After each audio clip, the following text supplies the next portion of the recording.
If your networking looks like this, honey, you can expect the worst to happen. I can't tell you how many African Americans have shown up to our chamber event and be super impressed by the sheer number of people that show up for our morning networking meetings, only for them to get there. They join with high hopes, having visited a couple of times, and then very shortly thereafter, they are discouraged and wind up never coming back. Hello, and welcome to the CEO Mindset Podcast. I'm Andrea Patrick, your host. On this podcast, I am sharing tips and techniques on how to constantly evolve and stay open to failing forward. We talk about all things marketing strategies and leadership skills. So if that sounds like something that you want to know more about, please go ahead and subscribe. Be so kind and to leave a review on whatever platform you are listening to this podcast on. And if you are watching this on YouTube, please go ahead and hit that subscribe button, click that notification bell, and be sure that you give this podcast a thumbs up. Thanks again for listening, and let's get into today's content. This has happened so many times that I've actually taken it upon myself to pull the newbies off to the side and help them understand a few things about how they can actually optimize their experiences inside the chamber. Since this season is about empowering, encouraging, and educating my brothers and sisters to practice excellence, this episode is about managing your networking experiences and expectations. But before I get started with the content today, I wanted to share with you, I created a new masterclass. It is called the Authentic Leadership Masterclass. And inside this masterclass, I am covering material about minimizing that second guessing that happens, organizing your chaos, and building the buy-in without becoming burnt out. Now, in it, there are 6 stages that I will cover, and it's all free, of course. So it's very simple to obtain. All you have to do is grab it down in the show notes down below, and you will have immediate access to this free masterclass. So if networking is an issue for you, it's possible that there are other areas in your leadership skills that could use a little brushing up, or just a fresh new perspective. And I think that this Authentic Leadership Masterclass is exactly what you need to help you in that area. Okay, now let's dive in to some of the things that I want to share with you about the practice of networking that I think is going to provide you a more fresh perspective on the idea of networking. And if you have experienced anything like what I mentioned at the top of the podcast, about walking into an environment and feeling like maybe you feel unwelcomed, or maybe you feel like the group that you're walking into is extremely cliquish, I think that these tips and things that I share with you are going to be very helpful. I have about 10 of them. I'm going to break them up into the things that I think you really have to do. And then I'm going to give you some reasons that you might possibly be struggling to make the connections the way you want to. All right, so the first thing is that you have to have a strategy. Even if you are a seasoned networker, there needs to be a strategy. There needs to be a method to your madness when you're doing your networking. And I talked about this inside Project CEO. I actually have a book that I've written, the BTB Business Journal, where I'm talking about networking. And you really need to have a strategy for your networking. What is it that you're going out for? You know, look at your business. Where are there holes? What needs to be filled? Have that information. What talking points do you want? How can you get someone into your funnel? Is there an offer that you can give? How can you steer the conversation into developing an opportunity for yourself? This is about having a strategy, and your networking will go a lot better if you have one. Next, you have to know who your audience is.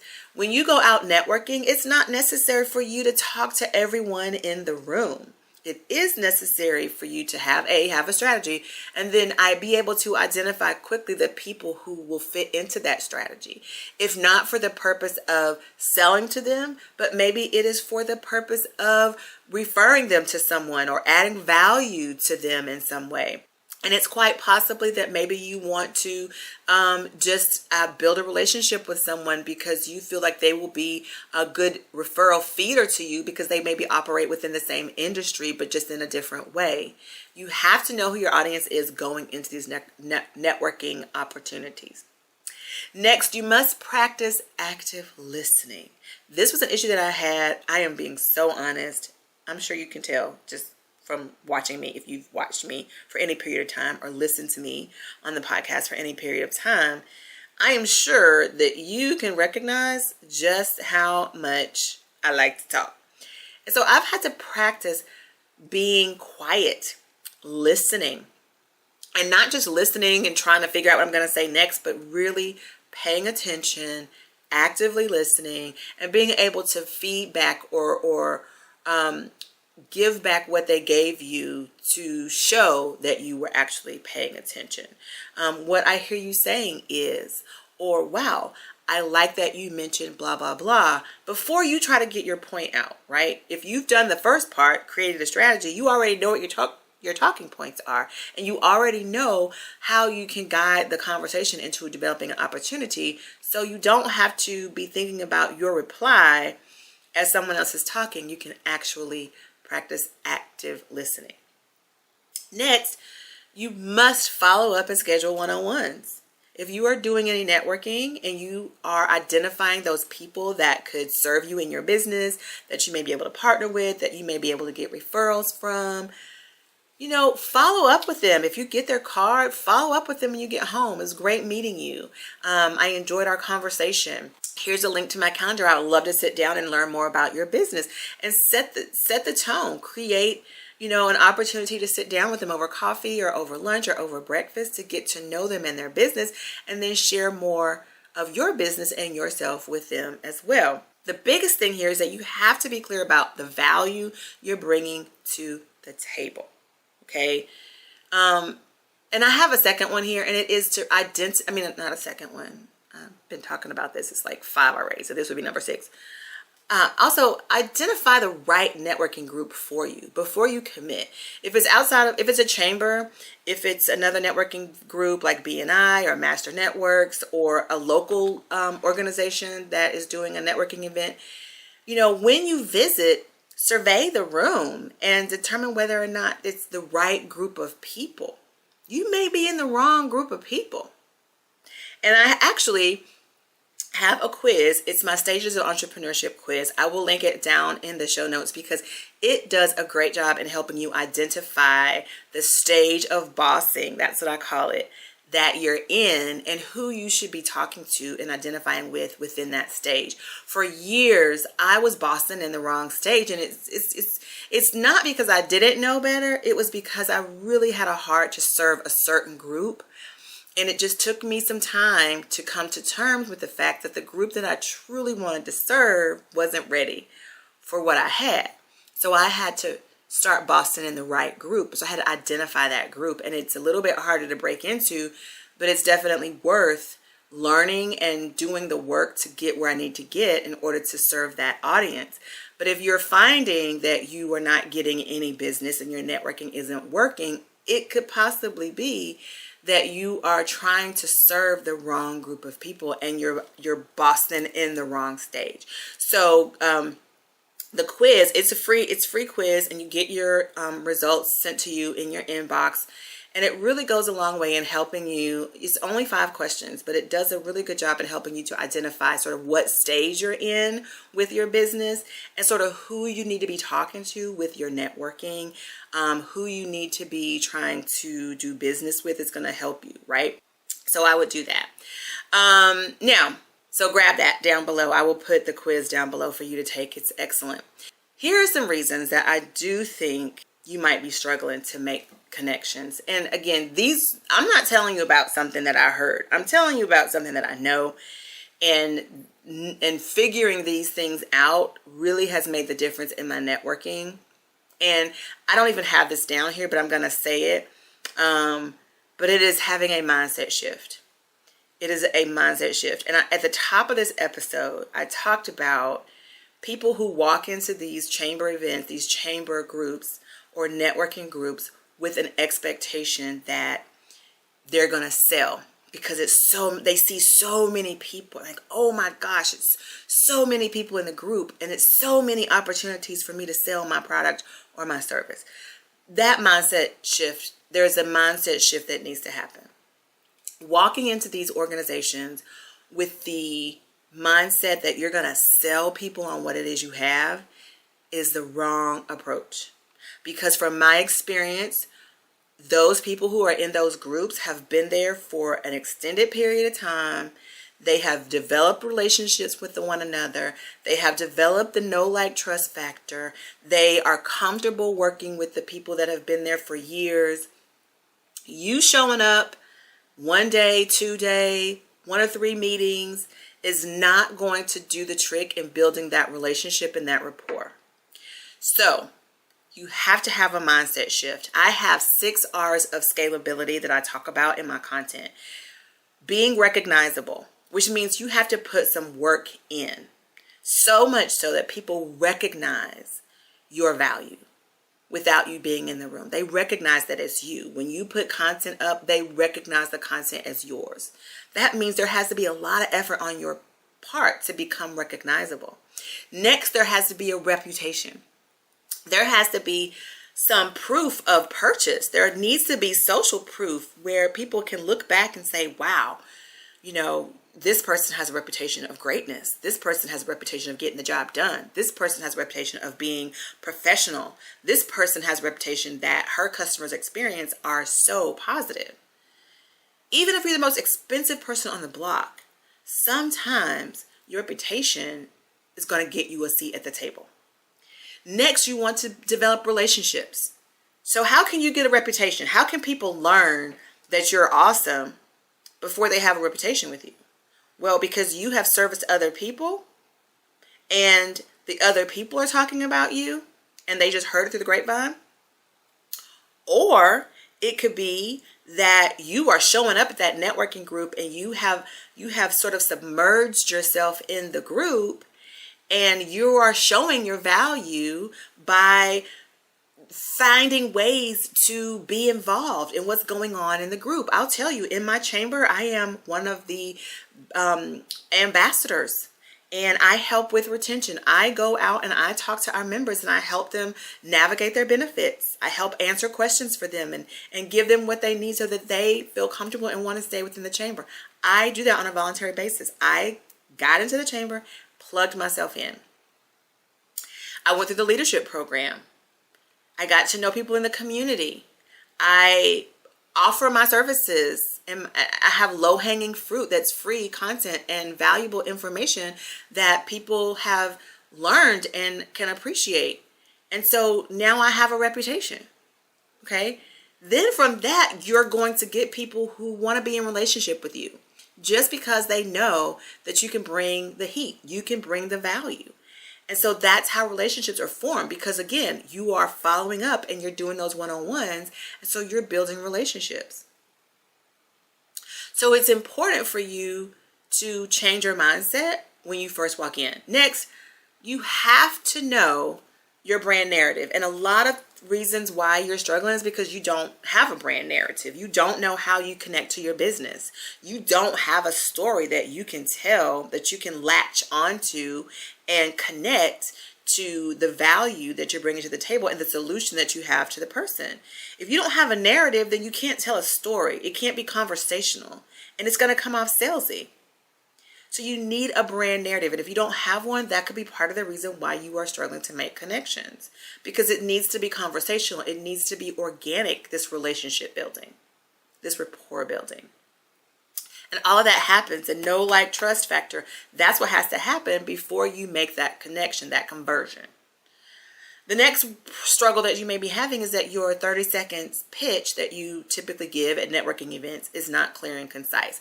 I know what this is like, because for so long I was saying things and thinking that I made sense because it made sense in my head, but it wasn't clear and it wasn't concise. So it was confusing. That's a saying. If it's not clear and concise, it's confusing. Okay? You want clear and concise, You don't want confusing. So you want to make sure that you have a 30-second pitch that tells people who you are, what you do, who you want to serve, how they can help. Very simple. What you do, who you are, who you want to serve, and how they can help you get those people. And in what you do, it can't be fluff. It needs to be very concise. So I'll just tell people, when you're very clear and concise, you can't say, oh, I do blah, blah, blah, blah, blah, blah, blah, blah, blah, and you list out this long trail of things. It needs to be very concise. I'm a business consultant, and I specialize in marketing and leadership strategies. Very simple, very concise. I have online programs, I do training, and I do one-on-one coaching. I am looking for, back to the strategy, this week I might be looking for opportunities to do training for sales staff, or opportunities to do leadership training for your staff. Or I might be looking for coaching clients, or I might be looking for people to join my program. It can vary, but there has to be a strategy. So your 30-second needs to be clear and concise, or else it will be confusing. Next, I talked about this earlier, you're in the wrong group. You did not do your recon, you did not do your due diligence, you just got in the group because you saw a lot of people, but it didn't dawn on you that half of them were roofers, half of them were real estate agents, and half of them were insurance people, and none of them are your client. Because you didn't do your recon. It's quite possible you're struggling because you're in the wrong group. Now here's one that may surprise you. You don't look the part. I cannot tell you how many times there have been people that come to our meetings. I'm in a couple of different groups, and they walk in looking disheveled. They walk in unprepared. Their behavior is unseemly. And they stand up and do their 30-second pitch and they say something like, oh, I'm a photographer. Or, oh, I'm an accountant. Let me handle your money. That may be why you're struggling, because you don't look the part. As much as you may hate it, and as much as I might hate to tell you, your appearance does most of the talking for you when you get into these groups. You have to look competent. That's part of the know, like, trust. You have to look competent. Verbal communication is not the predominant form of communication. It's the nonverbal communication. So what you look like, the way your mannerisms, your facial expressions, these things are speaking volumes about who you are and your ability. Whether you like it or not, I'm so sorry, but these are facts. Okay?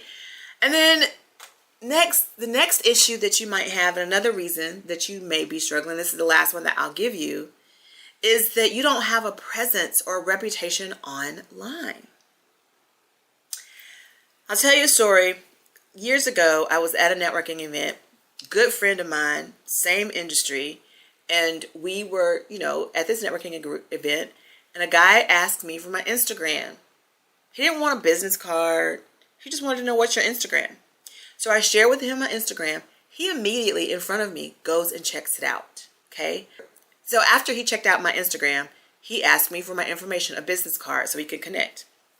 Fast forward, my friend talks to the same guy. He asks for her Instagram. She is not active. She had not been active. And he was like, oh, okay. He did not ask for her card.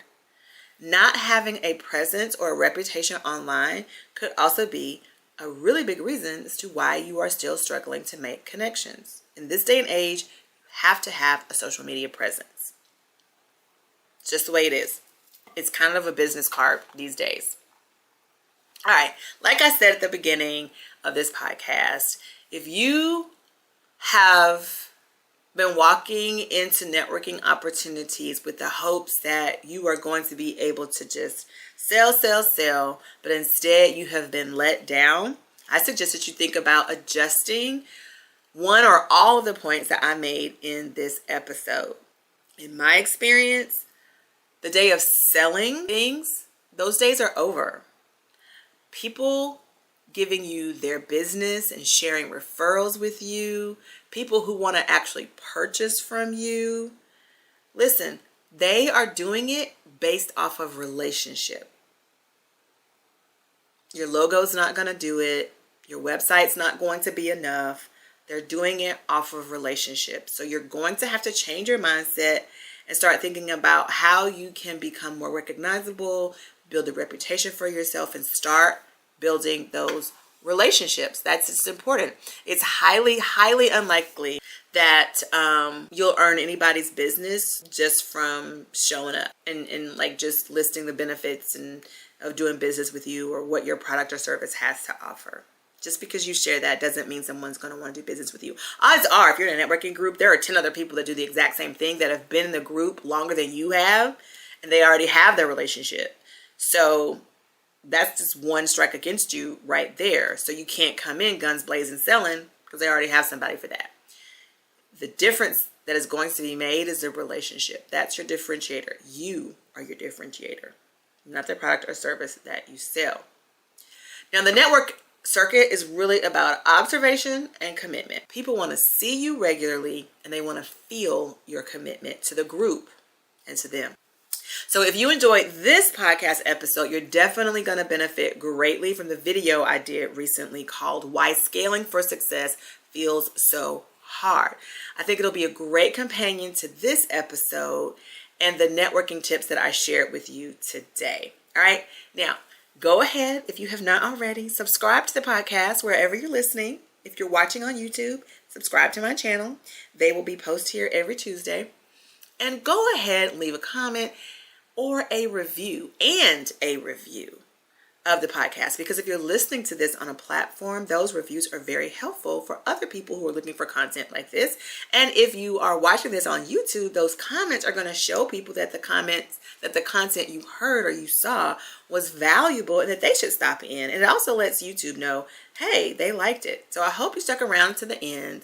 I hope you enjoyed this week's content, and join me back here again next week. All right, bye guys.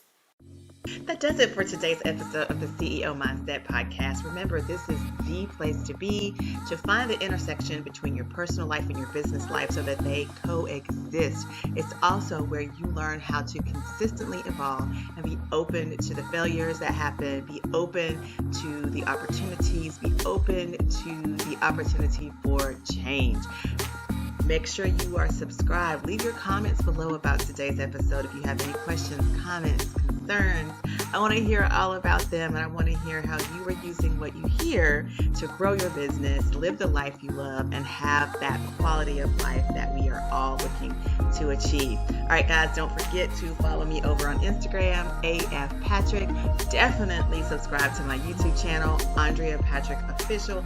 All the links that you need to continue following and being a part of the Be You Boss Squad community is listed in the show notes, along with any other links that I think might be amazing for this particular podcast. Remember, we are on all the podcast platforms, so if you have not already, find us and subscribe.